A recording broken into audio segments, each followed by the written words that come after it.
ஆண்டவராகிய இயேசு கிறிஸ்துவின் மகத்துவமுள்ள நாமத்திலே உங்களுக்கு வாழ்த்துக்கள். பரிசுத்த வேதாகமத்தில் மத்தேயு எழுதின சுவிசேஷம் 6ஆம் அதிகாரம் 19ஆம் வசனத்திலே இப்படி வாசிக்கிறோம். பூமியிலே உங்களுக்கு பொக்கிஷங்களை சேர்த்து வைக்க வேண்டாம். இங்கே பூச்சியும் துருவும் அவைகளை கெடுக்கும். இங்கே திருடரும் கன்னமிட்டு திருடுவார்கள். மனுஷனுடைய சகல சிந்தைகளும் எண்ணங்களும் கிரியைகளும் சுவாபங்களும் உலகத்திற்குரியதாய் இருக்கும்போது பாவத்திற்கு பெரிய ஒரு வெற்றி கிடைக்கிறது.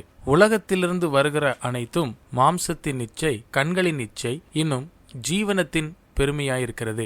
இந்த பாவ சுவாபத்தின் நிமித்தம் மனுஷன் இந்த உலகத்திலே தனக்காக சம்பாதிக்கிற அனைத்தும் அது நஷ்டமாய் விடுகிறது. சொத்து, பணம், மானம், மரியாதை அனைத்தையும் தனக்கு சம்பாதித்தும் தேவனுக்கு முன்பாக நிர்வாணமாக நிற்பான். காரணம், அதிலிருந்து ஒன்றும் அவனோடே வராது. இப்படிப்பட்ட நிலைமையிலே பாவத்தின் நிமித்தம் தேவனுக்கு முன்பாக மனிதனுக்காக நியமிக்கப்பட்டிருக்கிற தண்டனை நரகமாய் இருக்கிறது. இந்த தண்டனையிலிருந்து மனுஷனை ரட்சிக்க ஆண்டவராகிய இயேசு கிறிஸ்து மாம்சத்திலே வெளிப்பட்டார். மனுஷனுடைய பாவங்களை தாமே தம் சரீரத்திலே ஏற்றுக்கொண்டார். அப்படி செய்து சிலுவையிலே மனுஷனுடைய தண்டனையை அனுபவித்தார். இப்பொழுது யாரெல்லாம் ஆண்டவராகிய இயேசு கிறிஸ்துவின் மேல் விசுவாசம் வைக்கிறார்களோ அவர்கள் ரட்சிக்கப்படுகிறார்கள், பாவ மன்னிப்பையும் பெற்றுக்கொள்கிறார்கள். இன்னும் தனக்காக பரலோகத்திலே ஆஸ்தியை உண்டு பண்ணிக் கொள்கிறான். அதை ஒருவராலும் கெடுக்க முடியாது. அங்கே திருடர்கள் கன்னமிட்டு திருட மாட்டார்கள்.